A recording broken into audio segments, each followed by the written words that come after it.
بسم اللہ والصلاۃ والسلام علی رسول اللہ۔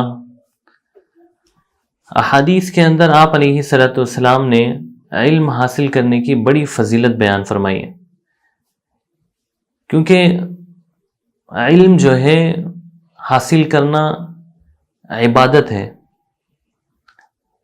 علم کے ذریعے سے آدمی ہر چیز میں ترقی کر سکتا ہے۔ اس لیے آپ علیہ الصلاۃ والسلام نے ارشاد فرمایا ہے کہ جس کے ساتھ اللہ پاک بھلائی کا ارادہ فرماتے ہیں اسے دین کی سمجھ عطا فرماتے ہیں، یعنی علم عطا فرماتے ہیں۔ من یرید اللہ بہ خیرا یفقہہ فی الدین، بخاری شریف حدیث نمبر 71۔ اللہ کے حبیب نے فرمایا کہ دین کی سمجھ عطا ہونا یہ اللہ رب العزت کی طرف سے یعنی خیر کا فیصلہ ہے، یعنی علم کا حصول خیر کا فیصلہ ہے۔ تو اس لیے ہر مسلمان کے دل کا جذبہ ہونا چاہیے کہ مجھے علم حاصل کرنا ہے، مجھے سیکھنا ہے۔ اور علم سمندر ہے، اس کی کوئی جو ہے لمٹ نہیں ہے۔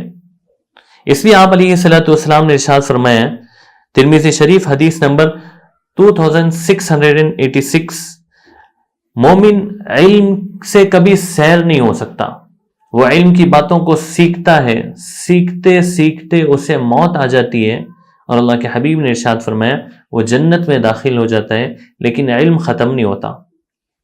اس لیے زندگی کی آخری سانس تک سیکھنے کا جذبہ ہونا چاہیے، ہمیں علم حاصل کرنا ہے۔ جذبہ ہو تو اللہ پاک اسباب بھی پیدا فرماتے ہیں۔ اسی طرح حدیث کے اندر اللہ کے نبی نے ارشاد فرمایا جو خیر کی بات سیکھنے کے لیے یعنی علم سیکھنے کے لیے مسجد جائے یا سکھانے کے لیے مسجد جائے، جس سے آتا وہ سکھائے، جس سے نہیں آتا وہ سیکھے، اس نیت سے وہ مسجد جائے تو اللہ پاک اسے کامل حج کا ثواب دیتے ہیں۔ طبرانی کبیر حدیث نمبر 7473۔ تو علم حاصل کرنے کا ثواب بھی بڑا ہے۔ ایک مرتبہ نیت کر کے صرف مسجد جائے تو اسے ایک کامل حج کا ثواب ملتا ہے۔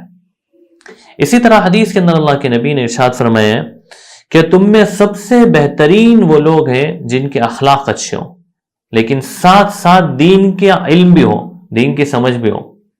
اللہ کے حبیب نے صرف اخلاق کا ذکر نہیں فرمایا، اخلاق کے ساتھ ساتھ دین کا علم بھی ہو ان کے پاس۔ مسند احمد حدیث نمبر 10022۔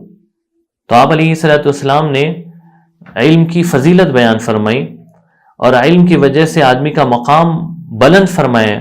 آپ علیہ الصلوۃ والسلام نے ارشاد فرمایا ہے کہ جو علم حاصل کرنے کے لیے نکلے اور علم حاصل کر لے تو اسے 2 اجر ملتے ہیں، ایک علم حاصل کرنے کا، ایک محنت کرنے کا۔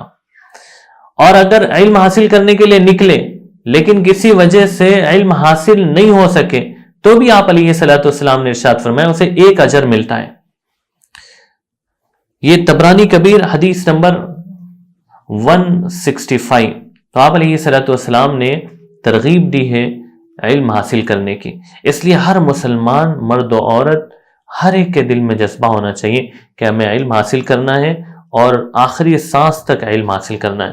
اللہ پاک ہم سب کو توفیق عطا فرمائے۔ وما علینا الا البلاغ۔